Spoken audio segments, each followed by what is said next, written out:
All right, this is Metro Exodus. It's the third game in the Metro series.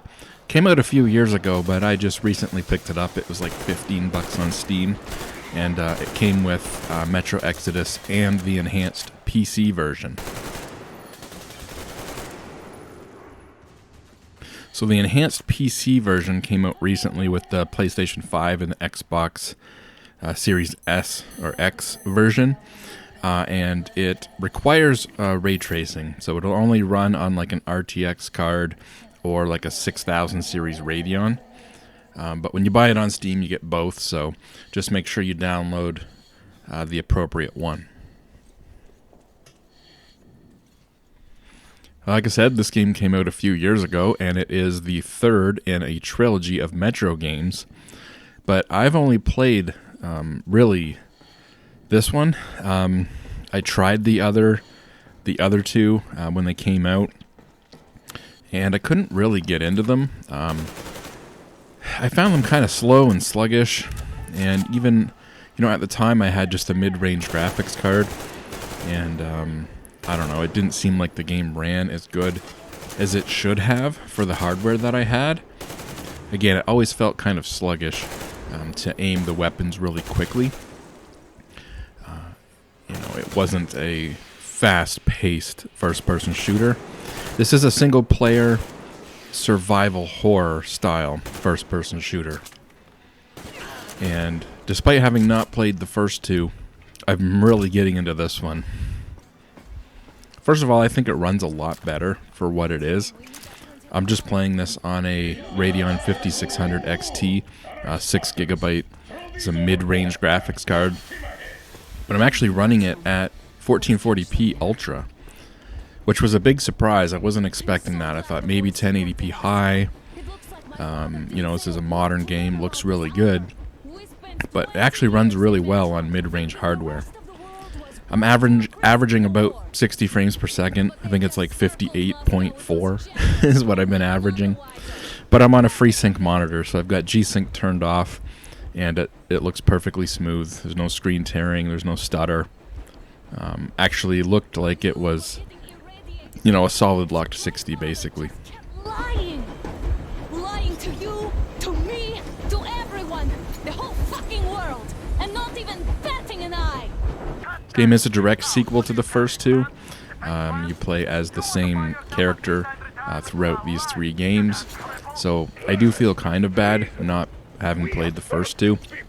I've missed a lot of the storyline, but I don't know, you can still play this one, I feel, if you haven't played the first two.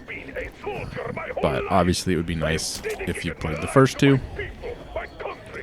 His games are all based off of books, so his original book is like Metro 2033, and that came out in, I think, about 2002.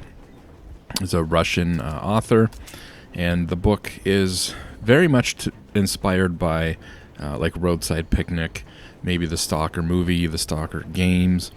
This game to me is kind of like a mix between Fallout 4 and Stalker. It has a lot of the survival horror aspects of the Stalker games. You are always limited on ammo, and you have to scavenge materials for the crafting system.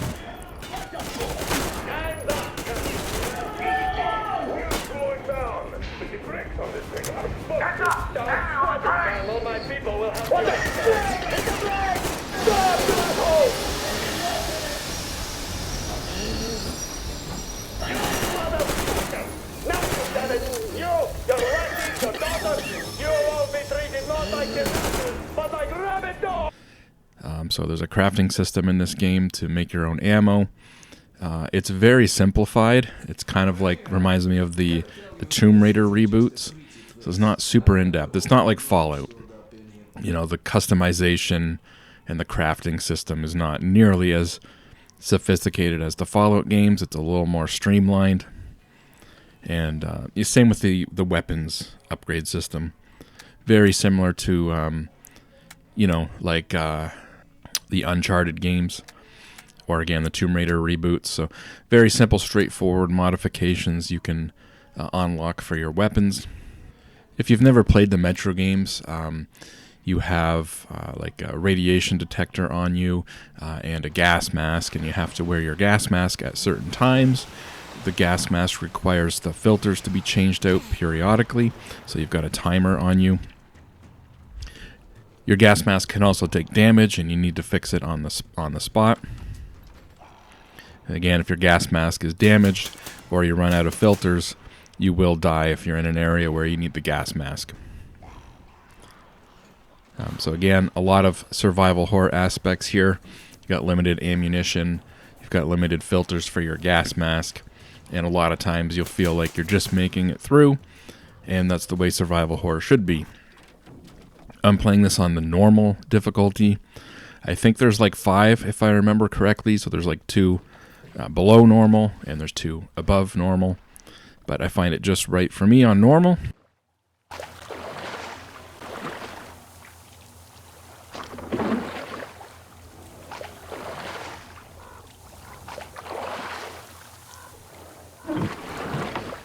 A lot of interesting weapons in these games. Again, if you've played them before, it's probably similar to the weapons that are in the previous games, but one of my favorites, for example, is an air-powered rifle that shoots basically like ball bearings, and you have to pump it up manually. Pretty cool. Great idea. A lot of unique aspects in this game. The motherfucker is here! Where is that fucker?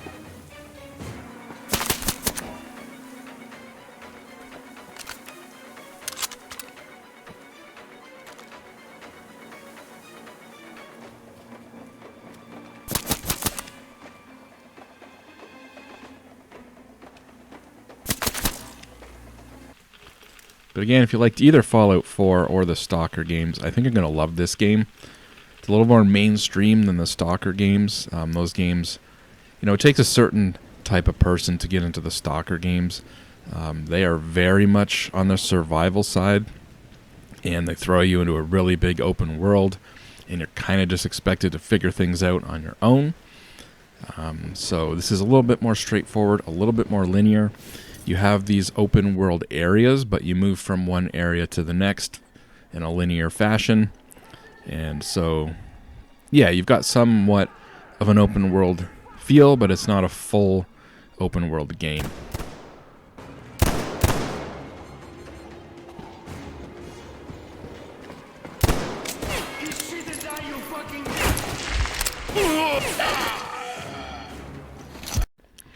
I think this game looks great, even without the ray tracing.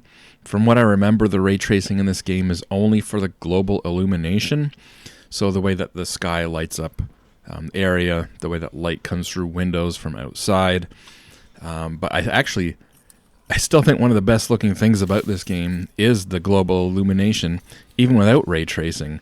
The skybox looks really cool, the way it lights up, and the way that looks when you're in an abandoned building and you see the light from outside coming through. It actually looks really good, and that's even without the ray tracing. The ray tracing in this game is a perfect example of more accurate lighting doesn't always mean better looking.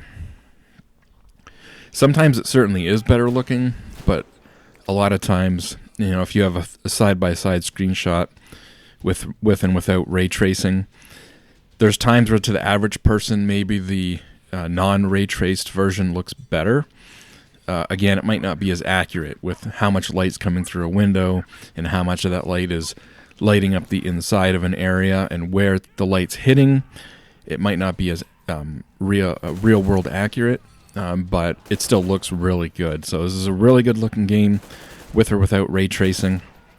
The original game does support ray tracing, but again, the enhanced PC version requires it, so they took some of the lighting to even the next step. So obviously, if you have an RTX graphics card, you want to use that to your advantage. But if you don't, it still is a great looking game. And again, I'm running it at 1440p Ultra, pretty much 60 FPS on a 5600 XT. So pretty impressive.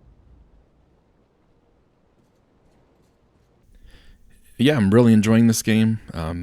The combat's really fun and engaging. I've certainly gotten into it. Right now I'm about 10 hours into the game. I'm a little bit further than I've shown in the video, still playing it. But yeah, really enjoying it. Definitely recommend this game. Obviously, if you've played the first two, you probably already played this one. If you haven't played the first two, again, it would be nice to play them. Again, this is a direct sequel, continuing storyline, playing as the same characters throughout the trilogy. But, I mean, if you really want to play this game and you haven't played the first two, I think that's okay, too. It's a great game, super fun, runs really well. It's lots of fun.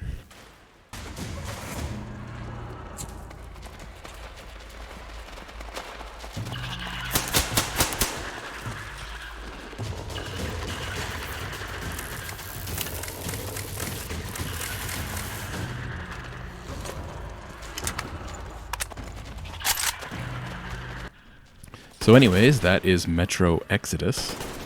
Again, the third game in the Metro trilogy. But definitely worth picking up.